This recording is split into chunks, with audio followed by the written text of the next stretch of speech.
안녕하세요. 주이비스입니다. 그러니까 한미 반도체에 대해서 좀 긴급하게 살펴보는 시간 갖도록 하겠습니다. 애프터 마켓에서 지금 한미 반도체가 지금 급락을 하고 있습니다. 근데 이게 한미 반도체만 급락을 하는 게 아니라 뭐 두산이라든지 SK 하이닉스 그리고 뭐 에코프로까지 지금 시장 전반적으로 다 급락이 나오고 있어서 한미 반도체만의 악재는 아니거든요. 그래서 오늘 영상에서는 급락의 이유는 지금 무엇이고 여기에 있어가지고 이걸 우리가 어떻게 좀 해석을 해야 되는지 자 이러한 부분들 주주분들과 구체적으로 살펴볼 거고 그리고 한미 반도체의 손익비 좋은 타점 어차피 밀리면은 우리가 타점을 통해서 실질적인 대응을 이뤄 나가야 되는데 이제 오늘 같은 경우에도 정규장에서 주가는 뭐 소폭 하락하긴 했지만은 어떻습니까? 외국인들은 변함없이 어제와 같은 온도를 지금 보여주고 있어요. 그러니까 무슨 온도입니까? 적극적이다라는 거. 그러니까 제가 계속 말씀을 드리는 게 이런 급락이 나오면 오히려 기회고 이 급락의 강도가 더욱더 주가에 이루어질 경우 더 센 급락이 나올 경우 오히려 더 여러분들보다 적극적인 데가 어디다? 외국인입니다. 기관이랑. 이건 아셔야 돼. 그러니까는 얘네들이 실질적으로 주주분들의 방패 역할을 할 거란 말이에요. 그러니까 우리도 어떻게 보면 같이 얘네들이 더 적극적이긴 할 텐데 얘네들이 더 많이 샀으니까는 아쉬움이 있을 거 아니에요. 그래도 우리가 얘네들 등에 타서 일단 등에 타서 우리가 같이 대응을 하면은 오히려 얘네들보다 더 남는 장사를 할 수 있는 구간인 것만큼은 분명해요. 현재 상황도 그렇고. 그래서 일단은 급락의 이유 먼저 우리가 빠르게 살펴보고 그리고 공매도 봐야 됩니다, 여러분들. 공매도 봐야 되니까는 이 공매도에 대해서도 주주분들과 좀 구체적으로 살펴보는 시간 갖도록 하겠습니다. 자, 일단은 지금 급락의 이유가 지금 이것 때문에 그러거든요. 미국의 지방은행 위기. 이게 이제 아시다시피 미국의 지방은행들이 부실 대출을 지난 2008년 리먼 브라더스 사태처럼 굉장히 많이 해줬어요. 왜냐하면 지금 트럼프가 관세 협상으로 인해서 여러 국가들의 돈을 흡수를 시켰잖아요. 그래서 그 흡수한 돈이 어느 정도 잉여 자금으로 남아가지고 국민들한테 뿌렸단 말이야. 미국 국민들한테. 그래서 미국에서는 경기가 더 좋아지다 보니까는 지방 은행들도 경기가 좋구나라고 하면서 대출을 어느 정도 제한을 시켜야 되는데 그리고 대출에 어떻게 보면 자격도 규제를 시켜야 되는데 대출의 자격을 더 낮춰서 오히려 더 많이 대출했어요. 그러니까 지금 시장에서는 2008년에도 그러한 현상이 일어났었잖아요. 그냥 아무나 그냥 뭡니까 주택담보대출 신청하면 아무나 다 대출해주고 신용대출도 아무나 심지어 노숙자까지 대출을 했잖아요, 여러분. 2008년에는.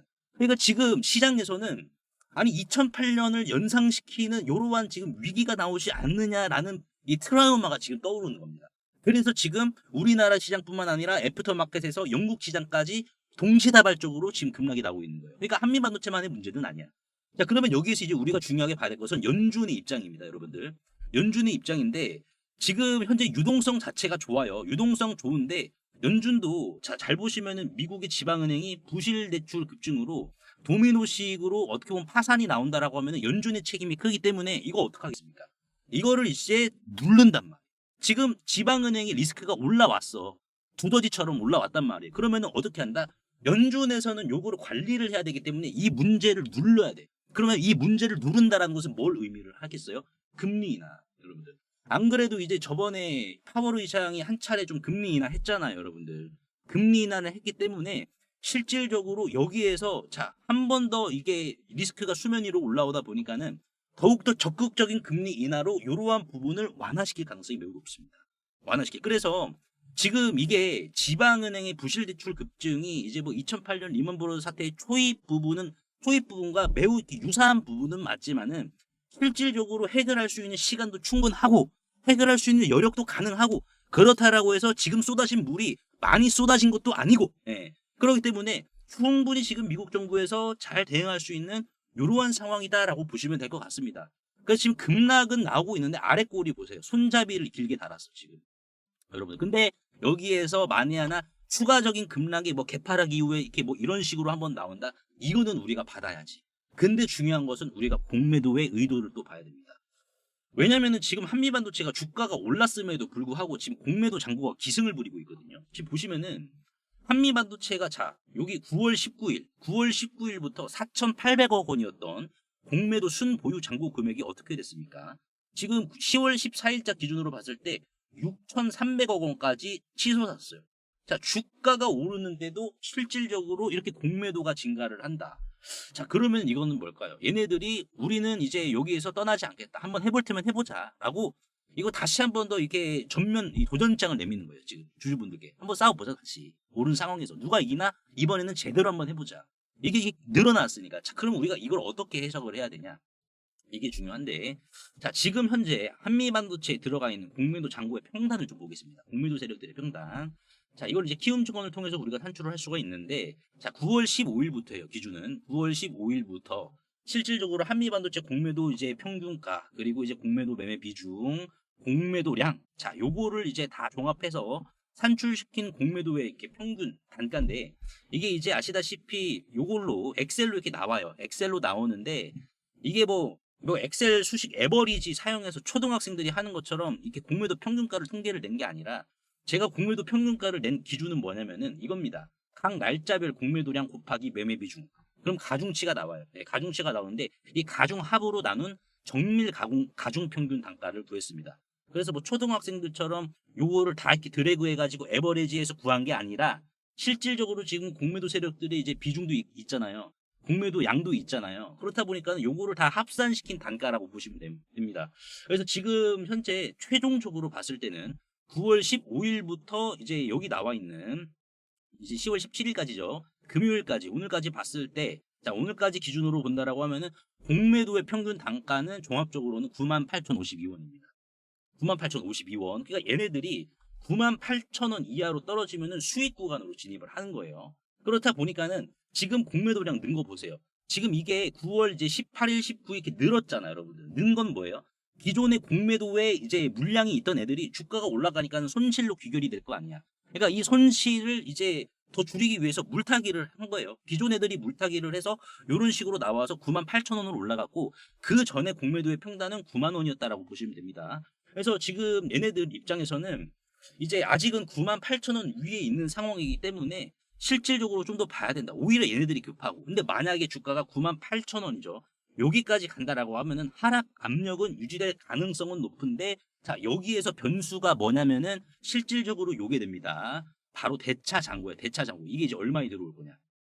이게 중요한데, 지금 한미반도체의 대차 잔고, 말 그대로 주식을 빌린 거를 대차 잔고라고 합니다. 그러니까 이제 주식을 빌렸다라는 것은 목적이 뭐예요? 이 목적 자체가 공매도다라는 거죠, 여러분들. 자, 공매도인데 실질적으로 일단은 빌렸고 공매도는 치지 않아서 미래형인 겁니다. 대차 잔고는. 근데 지금 한미반도체의 공매도 대차 잔고를 보시면 10월 16일까지 기준으로 봤을 때 얼마다, 여러분들? 단위가 100만 원이에요. 여기 보시다시피. 단위가 100만 원이라서 이거를 이제 계산해 보면은 대략 1조 3,500억 정도가 된다라고 보시면 될 것 같습니다. 자, 그러면 중요하게 봐야 될 것은 이 1.3조 원에 대한 대차 잔고에 대한 공매도가 지금 나온다는 거냐. 이렇게 또 주주분들이 생각을 하실 수도 있으실 거예요. 이 정도로 많이 빌렸으니까는. 근데 지금 우리가 이거를 이제 뭐 바로 나온다라고 극단적인 해석을 좀 하는 것보다는, 지금 우리가 한미반도체 선물 옵션 상황을 좀 먼저 이해를 하면은 요게 여러분들 이해가 바로 되실 거다라고 저는 말씀을 드리고 싶습니다. 왜냐면은 지금 한미반도체가 뭐 현물만 상장이 되어 있는 게 아니라 보시다시피 이렇게 선물 옵션도 상장이 되어 있잖아요. 자, 요거를 우리가 주목을 해야 됩니다. 자, 여기에서 이제 우리가 어떤 거를 그러면 또 주목을 해야 되느냐? 바로 미결제 약정입니다.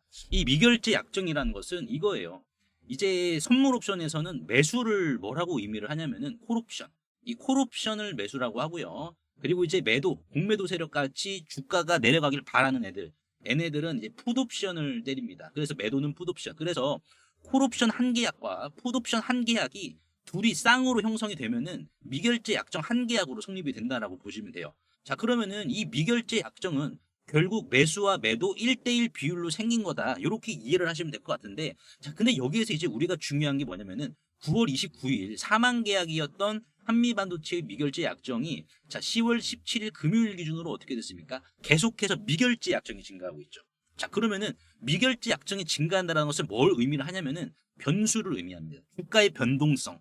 이 변동성이 상방이냐 하방이냐, 이 변수가 지금 선물뿐만 아니라 현물에 깊게 내재가 되어 있다라는 반증이에요. 그러니까 지금 한미반도체를 우리가 1.3조 원의 대차 잔고가 공매도 이 세례가 쏟아지냐 안 쏟아지냐, 요 결과치를 보려고 하면은 요거를 우리가 먼저 이해를 해야 된다는 거예요. 이게 중요합니다. 그러니까 지금 한미반도체 주가는 현물에서도 상방의 변동성은 아직 끝나지 않았다라는 것을 의미를 하는 거예요. 이게 끝났다라고 하면은 미결제 약정이 줄어들어야 돼. 근데 지금 보세요. 밥 먹듯이 계속 늘어나고 있잖아요. 미결제 약정이. 그러니까 이 변동성은 상방이든 하방이든 계속해서 유지가 된다. 자, 그러면 우리가 중요하게 봐야 될 건 뭐예요? 자, 그러면 이 변동성이 상방이냐 하방이 뭐가 더 강하냐? 여러분들, 뭐가 더 강하냐? 자, 이게 중요한데, 자, 여기에서 이제 우리가 중요하게 봐야 될 것은, 자, 요거입니다. 자, 미결제 약정은 콜과 매수와 매도의 1대1 비율이다. 그러면은 지금 매수 50대 매도 50 아니냐라고 우리가 생각하는 게 맞아요. 표면적으로는. 표면적으로 그게 맞는데, 자, 여기에서 이제 우리가 중요하게 봐야 될 것은 이거예요. 이 변동성의 주인이 누구냐? 이 주인. 누가 먼저 들어와서 공격을 했느냐? 우리가 이제 축구도, 여러분들, 축구도 아시다시피 공격자가 있고 미드필더 있고 수비자가 있잖아요. 이런 식으로 수비자가. 공격 있고 수비자가 있고. 그러니까 지금 주식 선물 옵션도 마찬가지고 주식 현물도 마찬가지지만은 누군가가 공격을 하면은 공매도 세력처럼 방어하려고 하는 수비자가 있다라는 거예요. 그러면 주식 선물 옵션에서는 중요한 게 누가 먼저 밀고 들어왔냐 이거예요. 공격자가 누구냐. 이거는 선물 옵션의 차트를 보면은 여러분들 바로 이해를 하실 수 있는데, 자, 선물 옵션의 차트를 봤을 때 누가 먼저 공격을 했습니까? 누가 먼저? 매수가 먼저 공격을 했죠. 콜옵션이. 자, 콜옵션이 먼저 공격을 했어요. 그래서 지금 누가 받아주고 있어요? 매도인 풋옵션이 수비를 하고 있는 상황이에요. 자, 근데 중요한 것은 풋옵션이 여기에서도 방어를 했는데 주가가 올라가. 그럼 뭐가 돼요? 손실이 나. 얘네는 주가가 내려가야 수익이니까, 공매도처럼. 근데 여기서도 주가가 올라갔고 여기서도 주가가 올라갔어요. 계속 주가가 올라갔어. 그럼 풋옵션 세력들은 계속해서 손실을 보고 있는 상황이라는 거죠. 그러니까 얘네들이 지금 선택한 게 뭐냐면은 결국 현물을 매수한 거예요. 여기에서 얘네들이 콜옵션을 사잖아요. 그럼 주가가 더 올라버려요. 그럼 기존에 박아놨던 풋옵션이 손실이 더 커지는 거예요. 그러니까 자기 살을 자기가 파먹어. 엄발이 오줌 누기밖에 안 되는 거야. 얘네들이 나는 해지를 지금 풋옵션에서 손실을 보고 있으니까는 이 손실을 콜옵션에서 할래. 요게 아니라 이 해지를 어디서 한다? 현물로 한다. 왜냐면 여기서 콜옵션을 해지하면은 다시가랭이가 더 찢어버리는데, 여러분들. 더 찢어버립니다. 이거를 지금 뭐라고 하냐면은 감마 스퀴즈라고요. 그래서 지금 현재 한미반도체는 콜 매수자가 공격자고 이제 풋옵션 쪽이 받아주는 입장이에요. 그래서 실질적으로 이게 지금 주가가 올라가는 게 풋옵션 세력들이 일부분 매수해가지고 올라간 여력도 있어요. 외국인들이 풋옵션의 손실을 보고 있으니까는 실질적으로 얘네들이 현물을 매수해서 이런 식으로 지금 나타난 가능성이 매우 높은 상황이다라는 겁니다. 이거를 아셔야 돼요. 그러면 얘네들이 콜옵션이 아직 미결제 약정이 줄어들지 않았으니까 어떻게 하겠습니까? 콜옵션이 더 들이댈 거란 말이야. 더 들이대면 어떻게 돼요? 풋옵션 세력들의 가랭이는 더 찢어지게 됩니다.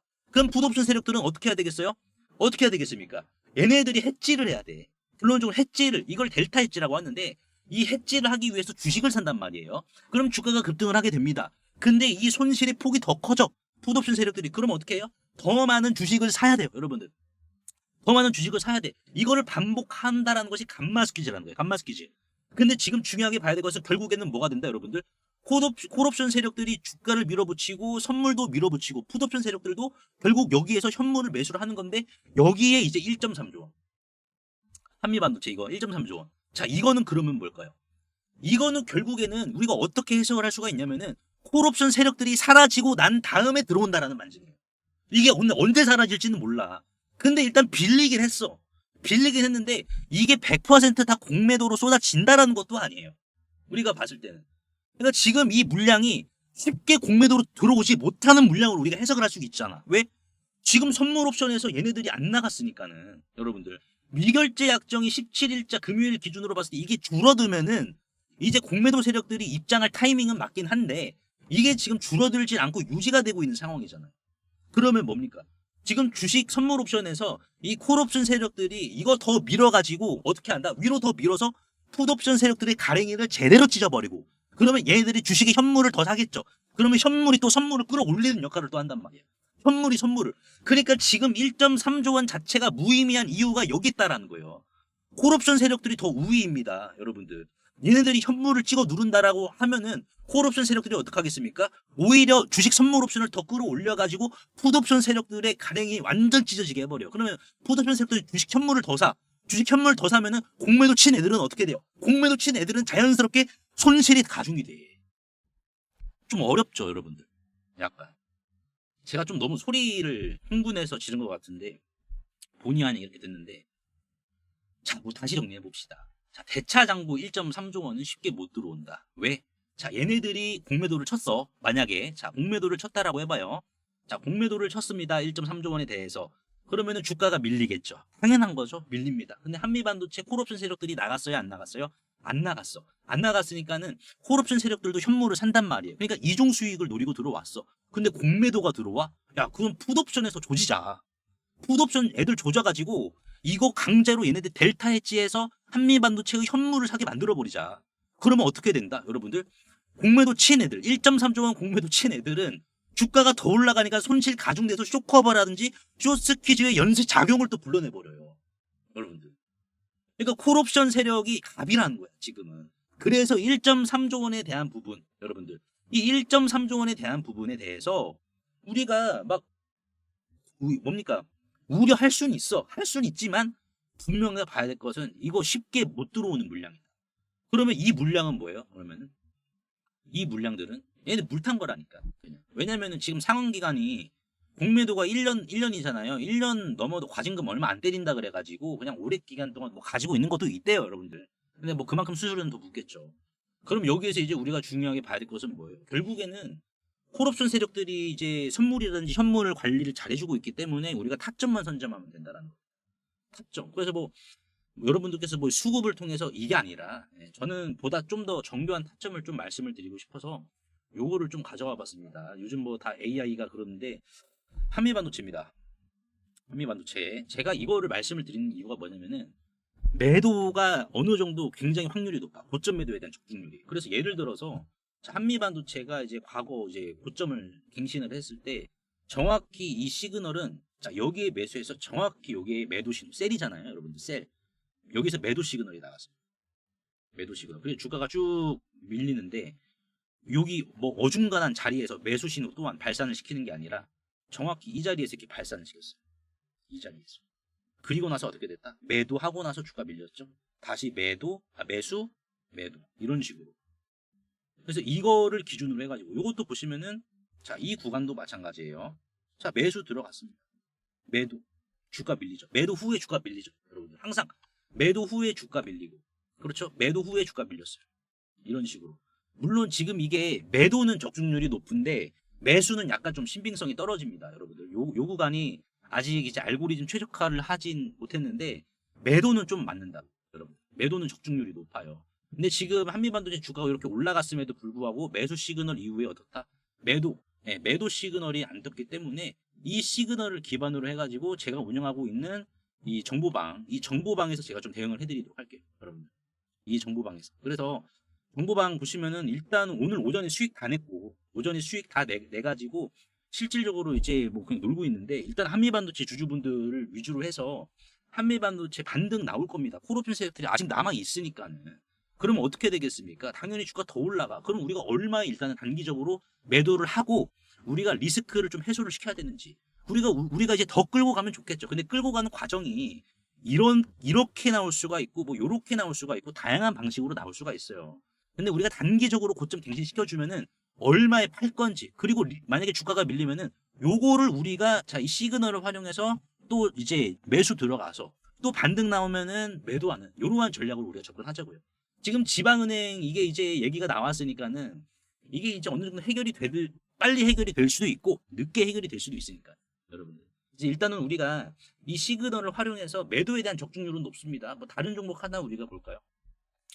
오늘 에코프로 이제 급등 나왔으니까 에코프로 한번 보도록 할게요. 에코프로도 자 보시면은 자 이 구간에서 이렇게 매수 한번 매도 밀렸죠. 이런 식으로 신빙성은 있어요, 여러분들. 적중률은 높습니다.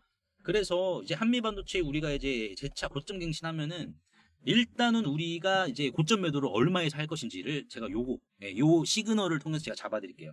그래서 여러분들이 비중 몇 퍼센트 매도하셔야 되고 나머지 비중은 조정이 나왔을 때 얼마의 가격대에 우리가 또 진입을 해야 되는지 이러한 부분들 시그널을 활용해서 제가 운영하고 있는 전략방에서 하나하나 좀 대응을 해드리도록 하겠습니다. 지금 우리가 미리 선점하는 게 중요해요, 여러분들.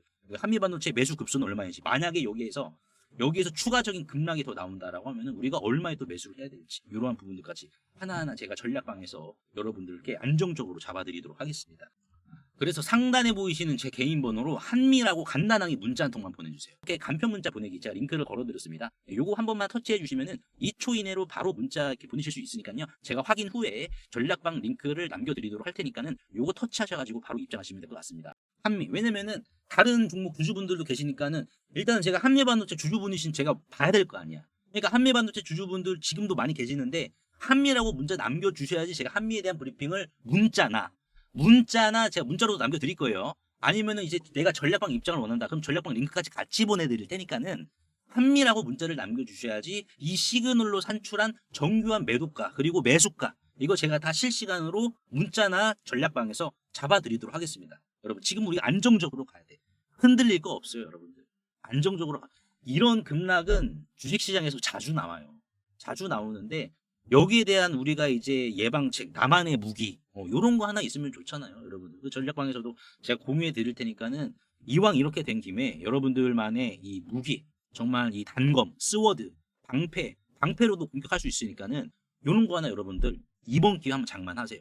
아시겠죠?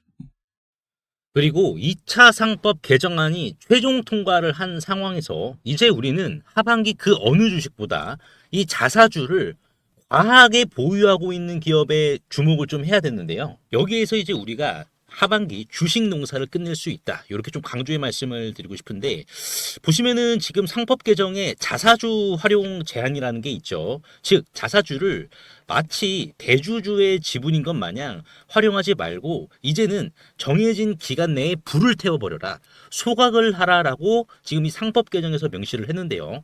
자, 그렇다라는 것은 이 주가 상승적인 측면에 있어서 품절주 효과뿐만 아니라 이렇게 경영권 분쟁 또는 외부 투기 세력이죠. 적대적 M&A까지 휘말릴 수 있어서 정말 시장 참여자들에게는 오히려 연쇄적 호재를 지금 품고 있는 상황인데요. 그래서 여기에서 포인트는 이 저 PBR보다 실제로 이 자사주를 굉장히 많이 들고 있는 주식이 결국 적대적 M&A까지 품고 있기 때문에 결국 남는 장사를 하겠죠. 그래서 보시면 일반적으로 이렇게 자사주를 많이 들고 있는 주식들이 자 있겠지만은 여기에서 제가 하나 더 발굴을 했는데 바로 자 방산 로보틱스 관련 주식입니다. 보시면은요 총 상장 주식 수는 1616만 주입니다. 하지만 자사주 비율을 한번 좀 보시게 되면은 46.23% 747만 주입니다. 신영증권의 50%보다 약간 좀 적긴 하지만 그래도 적은 수준은 아니죠. 이거를 다 불태워 버려야 된다는 거예요. 그러면 이게 지금 747만 주니까는 총 상장 주식 수인 1616만 주에서 요거를 빼주면은 이제 869만 주가 총 상장 주식 수인데 이거 지금 대주주 비율도 5% 미만밖에 안 되거든요. 그래서 이 주식 바로 상법 개정 통과 이후에 투기 세력들에게 적대적 M&A가 들어올 수밖에 없습니다. 품절주임과 동시에요. 그리고 또한 방산용 로보틱스 산업에 있어서 여의도 증권가에서는 이미 기리나로 평가를 하고 있는 상황인데요. 그래서 이를 토대로 퓨리오사 AI는 해당 기업과 한국판 팔란티어라는 탑을 쌓기 위한 거침없는 행보를 보여주었는데요. 이 해당 기업은 전파 수집과 교란 그리고 전쟁용 휴머노이드의 공동 개발을 이미 방위사업청과 국방부로부터 독점지휘까지 지금 부여를 받은 상황이고 그리고 불과 몇 달 전 손 마사요시죠. 손정희 회장이 최대 주주에 있는 일본 소프트뱅크와 로보틱스 합작법인을 설립을 하여 본격적으로 전쟁용 휴머노이드 참전을 시작으로 군함 분야까지 손정희 회장과의 영토 확장에 대한 도원 결의까지 맺은 기업입니다. 그래서 현재 이 해당 기업의 전쟁용 휴머노이드 개발 상황을 좀 보여드리자면 소프트뱅크와 협업 이후 일본에서 거대 로봇 프로토타입을 양산시킨 상황이며 기관총이죠. 머신건까지 장착을 한 이후 유도탄 능력까지 최종 검증을 마친 상황이고 이를 토대로 조종사가 직접 안에 들어가 컨트롤을 하는 모습까지 보여주고 있는 상황입니다. 최근 실제로 세간에 이 거대 휴머노이드가 공개가 되어 주목을 받기도 했었는데요. 현재는 다시 재정비를 마치고 최종 양산 전 단계인 파일럿 테스트를 거치고 있어 이제는 시장이 알아주기만을 기다리고 있는 상황입니다. 즉 정식 런칭, 출격만 앞두고 있는 이러한 임박한 굉장히 뜨거운 단계라는 거죠. 그래서 실제로 차트를 좀 보시면은 주당 1,000원 미만인데 외국인들과 기관들도 상법 개정 통과로 이 자사주를 불태워 버리니까 기업의 가치와 맞물려서 어디까지 상승할지 도무지 예측이 안 되는 주식이다라는 것을 지금 수급과 차트를 통해서 보여주고 있거든요. 지금 이 상단, 박스권의 상단은 지금 돌파를 했고 그리고 지금 외국계죠. 이 외국인들의 수급을 보시면은 5월 말부터 급상승을 했습니다. 그렇죠. 그리고 이제 기관계의 수급을 좀 보시면은 어떻습니까? 실제로 지금 계속해서 기관들이 담고 있죠. 끊임없는 매집 보여주고 있고 여의도 금융투자도 마찬가지고요. 그래서 이 종목으로 지금 하반기 주식농사를 끝내려는 움직임을 수급을 통해서 보여주고 있는데 PBR은 지금 0.3배로 굉장히 지금 저평가 중에 심각한 저평가 단계로 간주가 되고 있어서 외국계나 기관들도 이거 지금 경쟁하려고 하는 거 아닌가라는 움직임이 강하게 드는 주식입니다. 코스닥 상장사인 이 해당 기업의 소프트뱅크와의 로보틱스 합작까지 성사시킨 이 주식 이름이라도 한번 확인해 보시길 바라겠습니다. 종목 확인하시는 방법 3초만 투자해 주시면 됩니다. 영상 하단에 더보기란 링크가 있는데요. 여기서 자 터치 한 번만 해주시면은 간편 문자 보내기 링크가 있습니다. 네, 요거 터치만 해주시면은 제 핸드폰 번호를 굳이 칠 필요 없이 3초 이내로 바로 문자 보내기 가능하시니까요. 한 분 한 분 확인 후에 해당 종목의 이름이 무엇인지에 대해서 공유를 해드리도록 할 텐데요. 이 긁지 않은 복권주의 이름이 무엇이고 이러한 부분을 제가 보고서 자료로 압축하여 공유해 드릴 테니까 꼭 한번 확인을 하시고요. 100% 무료이기 때문에 부담 없이 확인을 하셔서 이 긁지 않은 복권주로 여러분들의 큰 부를 만들어 가시길 바라겠습니다.